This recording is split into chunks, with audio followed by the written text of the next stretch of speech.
Hi friends, welcome to my channel. ఈరోజు నేను మీకు 2017లో విడుదలైన నెయిల్స్ అనే మూవీని ఎక్స్ప్లెయిన్ చేయబోతున్నా. మీరు కనుక నా ఛానల్ని చూడటం ఇదే ఫస్ట్ టైం అయితే ప్లీజ్ సబ్స్క్రైబ్ చేసి పక్కనే ఉన్న బెల్ ఐకాన్ని రింగ్ చేయండి. మూవీ స్టార్టింగ్ లో డానా ఇంకా స్టీవ్ అనే ఇద్దరు కపుల్స్ ని చూపిస్తారు. ఆమె లేస్తూనే జాగింగ్ అని బయటకు వెళ్ళుంటుంది. బట్ ఈ టైంలో అక్కడికి ఒక ట్రక్ వచ్చి ఆమెను గుద్ది అక్కడ నుండి వెళ్ళిపోతుంది.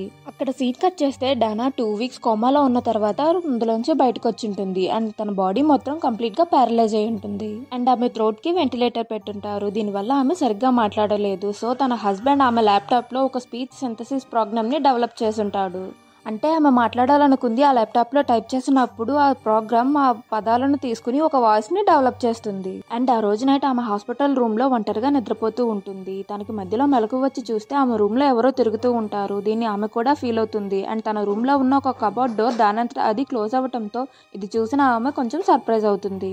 నెక్స్ట్ డే మార్నింగ్ ఆమె గత 18 రోజులుగా నేను ఈ హాస్పిటల్లో ఉన్నా అని టైప్ చేసుకుంటూ ఉంటుంది. అండ్ ఈ లోపు ఆమెను చూడటానికి ట్రావెల్స్ అనే ఒక నర్స్ అక్కడికి వస్తాడు. అండ్ అతనితో లాస్ట్ నైట్ నా రూమ్ లోకి ఎవరో వచ్చారని చెప్తుంది. సో అతను ఆ రూమ్ అంతా చెక్ చేస్తాడు. అండ్ అక్కడ ఉన్న ఒక కబోర్డ్ ని కూడా ఓపెన్ చేసి చూసి ఇది ఖాళీగా ఉంది. అండ్ ఇంకొక విషయం, ఈ రూమ్ లో మీరు తప్ప ఎవరూ లేరని చెప్తాడు. తర్వాత అక్కడికి స్టీవ్ వాళ్ళ కూతురు జమ్మాని తీసుకుని వచ్చుంటాడు. అతన్ని చూసిన ఆ నర్స్ స్టీవ్ తో మాట్లాడుతూ, మీ వైఫ్ పెయిన్ కిల్లర్ తీసుకోవటం వలన హెల్యూజినేషన్ చేసుకుంటున్నారు. ఆవిడ రూమ్ లో ఎవరో తిరుగుతున్నట్లు ఊహించుకుంటున్నారు. సో మీరు ఒక సైకాట్రిస్ట్ కి చూపించండి అని సలహా ఇస్తాడు.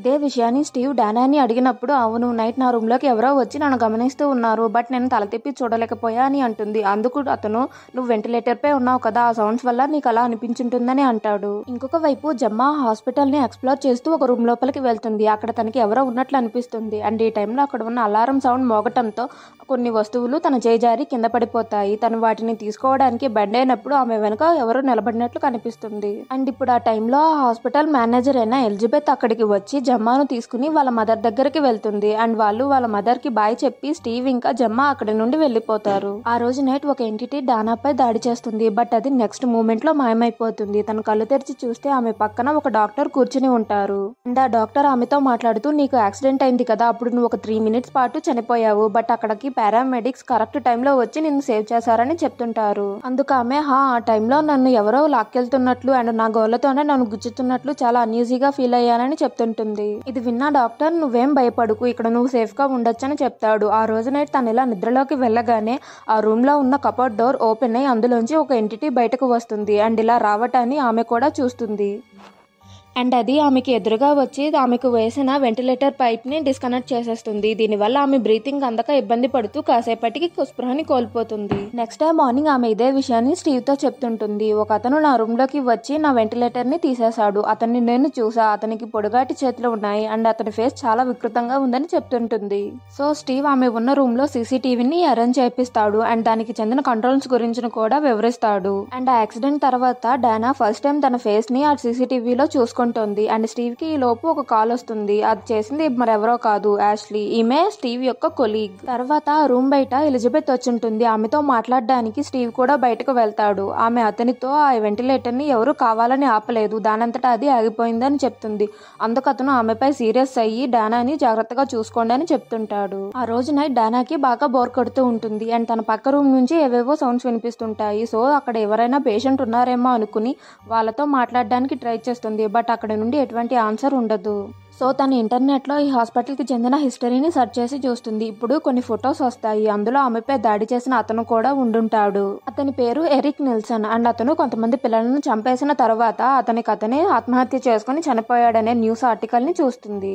నెక్స్ట్ డే మార్నింగ్ ట్రావిస్ ఎప్పటిలాగే ఆమె దగ్గరకు వచ్చి ట్రీట్ చేస్తూ ఉంటాడు. ఈ టైంలో డానా అతన్ని ఎరిక్ నిల్సన్ గురించి అడుగుతుంది. బట్ అతనికి ఏ విషయం తెలియకపోవటంతో, నాకు అతని గురించి పెద్దగా తెలీదు, నిన్ను ట్రీట్ చేస్తున్నారు కదా ఆ డాక్టర్ ని అడుగు, మేబీ ఆయనకు తెలిసేమో అంటాడు. ఇంకా ఆమె నా పక్క రూమ్ లో ఎవరున్నారని అడిగినప్పుడు ఆవిడ ఒక లేడీ, ఆమె పేరు ఎల్లిస్, ఆమెకు హార్ట్ స్ట్రోక్ రావటంతో తీసుకుని వచ్చి ఆ రూమ్ లో ఉంచారని చెప్తాడు. ఈ టైంలో ఆమె ఆ సీసీటీవీ ఫుటేజ్ ని చూస్తున్నప్పుడు ఆమె బాడీపై కొన్ని మార్క్స్ ఉంటాయి. దీన్ని చూసి ఆమె బాగా భయపడుతుంది. అండ్ ఆమె కంగారు పడటం చూసిన ట్రావిస్ ఆమెకు మత్తు ఇంజెక్షన్ ఇచ్చి కాసేపు నిద్రపుచ్చుతాడు. నెక్స్ట్ డే మార్నింగ్ డానా తనని ట్రీట్ చేసే ఆ డాక్టర్ ని ఎరిక్ నిల్సన్ గురించి అడుగుతుంది. అందుకతను, అవును, ఆ ఎరిక్ నిల్సన్ నాకు తెలుసు. అతన్ని ఫస్ట్ నేను ఒక పేషెంట్ రూపంలో చూశానని చెప్తాడు. నిల్సన్ అనే అతన్ని కొంతమంది అబ్యూస్ చేశారు. దీనివల్ల మెంటల్ గా డిస్టర్బ్ అయిన అతను తన గోళ్లతో తనని తానే గాయపరుచుకునేవాడు. సో మేము ఎప్పటికప్పుడు అతని నెయిల్స్ ని కత్తిరించే వాళ్ళమని చెప్తారు. అలా కొన్ని సంవత్సరాల ట్రీట్మెంట్ తర్వాత అతనికి కంప్లీట్గా క్యూర్ అయింది. బట్ అతను బయటికి వెళ్లకుండా నేను ఇక్కడే ఉంటాను, నాకు ఏదైనా జాబ్ ఇవ్వండి అని అడిగినప్పుడు మేము అతన్ని అపాయింట్ చేశామని చెప్తాడు. ఆ డాక్టర్ మాట్లాడుతూ ఈ ఎరిక్ నికోలస్ చిన్నపిల్లల యొక్క నెయిల్స్ ని కత్తిరించేవాడు, బట్ వాటిని బయట పడేయకుండా ఒక ఎన్వలప్ లో దాచుకునేవాడు. దీన్ని చూసిన మిగతా స్టాఫ్ అతనికి నెయిల్స్ అని పేరు పెట్టాడని చెప్తుంటాడు. ఇది విన్న డానా తర్వాత ఎరిక్ కి ఏమైందని అడుగుతుంది. అందుకు ఆ డాక్టర్ ఎరిక్ ట్రీట్ చేసిన 5 చిన్నపిల్లలు చనిపోయారు. దీనివల్ల అందరూ ఎరిక్ ని అనుమానించారు. బట్ దీనికి ప్రూఫ్స్ లేకపోయినా ఆ బాధను భరించలేని ఎరిక్ సూసైడ్ చేసుకుని చనిపోయాడని చెప్తారు. సో ఇప్పుడు డానా భయపడుతూ ఎరిక్ ఈ రూమ్ లో ఉన్న కబోర్డ్ లోనే కదా సూసైడ్ చేసుకున్నాడని అడుగుతుంది. అందుకు ఆ డాక్టర్ ఎటువంటి ఆన్సర్ ఇవ్వడు. కొత్త వాళ్ళు ఎవరైనా నా వీడియోస్ని ఫస్ట్ టైం చూస్తున్నట్లయితే ప్లీజ్ సబ్స్క్రైబ్ చేసి పక్కనే ఉన్న బెల్ ఐకాన్ని రింగ్ చేయండి. అప్పుడే నేను పెట్టే ప్రతి వీడియో మీకు నోటిఫికేషన్ రూపంలో వస్తుంది.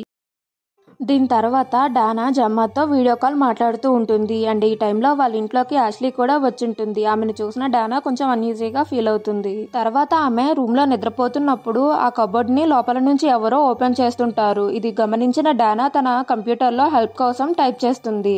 అండ్ ఈ టైంలో ఎరిక్ బయటకు వచ్చి ఆమెపై దాడి చేస్తుంటాడు. కరెక్ట్ టైంకి అక్కడికి ట్రావోస్ రావటంతో ఎరిక్ అక్కడి నుండి మాయమైపోతాడు.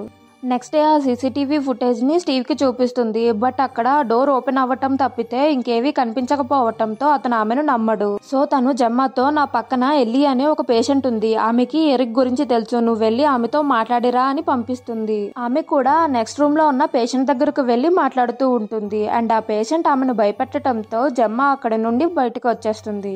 తర్వాత సీన్ లో ట్రావిస్ ఆ కబోర్డ్ ని కంప్లీట్ గా క్లోజ్ చేసేసి ఇంక ఎవరు ఇక్కడికి రాలేరని చెప్తాడు. బట్ జమ్మా మాత్రం అది హ్యూమన్ కాదు, ఒక గోస్ట్, అది ఎలాగన్నా రాగలదు, ప్లీజ్ నువ్వు నాకు ఇక్కడ నుండి వెళ్ళిపోవడానికి హెల్ప్ చేయవా అని అడుగుతుంది. బట్ అతను ఒప్పుకోడు. తర్వాత ఆమె ఇంటర్నెట్ లో అసలు ఈ గోస్ట్ ఆమెకే ఎందుకు కనబడుతున్నాయని సెర్చ్ చేస్తుంది. అండ్ ఈ టైంలో తనకు ఒక వీడియో దొరుకుతుంది.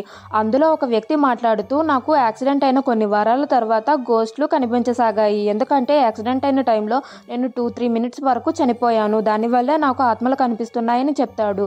అండ్ ఈ టైంలో అతని వెనుక ఒక గోస్ట్ ఉంటుంది, అది డానా కూడా చూస్తుంది. తర్వాత సీన్ లో ట్రావిస్ ఎలిజబెత్ దగ్గరకు వెళ్ళి నిన్న నైట్ నేను డానా రూమ్ లోకి వెళ్ళినప్పుడు ఎవరినో చూసానని చెప్తాడు. అండ్ ఈ టైంలో వాళ్ళు ఉన్న రూమ్ లో ఒక సౌండ్ అవుతుంది. దానిని ఎలిజబెత్ ఇగ్నోర్ చేసి ప్లీజ్ నువ్వు ఇక్కడ నుండి వెళ్ళిపో అని చెప్తుంది. ఆ రోజు నైట్ ఎరిక్ డానా యొక్క స్పీచ్ సింథసిస్ ప్రోగ్రామ్ ద్వారా ఆమెతో మాట్లాడుతూ ఉంటాడు. నువ్వు ఇక్కడ నుండి తప్పించుకోలేవు, నువ్వు ఈ హాస్పిటల్లోనే చనిపోతావని చెప్తాడు. అండ్ ఇంకా అతను యాష్లీ ఇంకా తన భర్త స్టీవ్ ఒక ఎఫ్ఐఆర్ ని నడుపుతున్నట్లు ఉన్న వీడియోని ప్లే చేసి చూపిస్తాడు. ఇది చూసిన డానా బాగా అప్సెట్ అవుతుంది. అండ్ ఈ టైంలో ఆమె కాళ్ళపై కట్ మార్క్స్ అపీర్ అవుతాయి. ఇది చూసిన డానా అసలు నీకేం కావాలని అడిగినప్పుడు ఆ ఎరిక్ ఆమె బాడీపై ఐ మిస్ యూ అని రాస్తాడు. ఇంకొక వైపు ట్రావిస్ తన రూమ్ లో కూర్చున్నప్పుడు అతని వెనుక ఉన్న ఒక కబోర్డ్ దానంతటా అది ఓపెన్ అవుతుంది. తను దానిని చూసినప్పుడు అందులో ఎరిక్ కి చెందిన ఫైల్స్ ఉంటాయి. ఆ ఫైల్లో డానా యొక్క చిన్నప్పటి రిపోర్ట్స్ ఉంటాయి. అంటే ఎరిక్ చిన్నప్పుడు డానాని కూడా ట్రీట్ చేశాడు. బట్ డానా తప్పించుకుంది, మిగతా 5 పిల్లలు చనిపోయి ఉన్నారని తెలుసుకుంటాడు. అండ్ ఇప్పుడు అతని రూమ్ లో ఉన్న ఒక ల్యాప్టాప్ లో లైవ్ వీడియో ప్లే అవుతూ ఉంటుంది. వెనక ఉన్న ఆ షెల్ఫ్ నుంచి ఎరిక్ బయటకు వస్తూ ఉంటాడు. ట్రావిస్ వెనక్కి తిరిగినప్పుడు అక్కడ ఎవరు ఉండరు.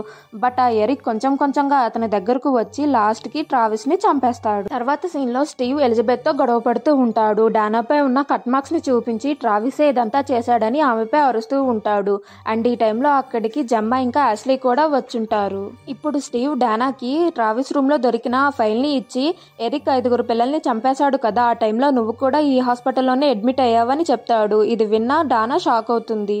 అండ్ ఇంకా ఆమె నన్ను ఇలా గాయపరుస్తుంది, ఆ నైల్స్ ట్రావిస్ కి దీంతో సంబంధం లేదని చెప్తుంటుంది. బట్ స్టీవ్ మాత్రం ఆమె మాటలను పట్టించుకోకుండా ఆమెపై కూడా సీరియస్ అవుతాడు. ఇంకొక వైపు ఎలిజబెత్ పోలీసులకు కాల్ చేసి ట్రావిస్ పై జరిగిన దాడి గురించి చెప్పాలనుకుంటుంది. ఈ టైంలో ఆ నెయిల్స్ ఎలిజబెత్ పై కూడా దాడి చేస్తాడు.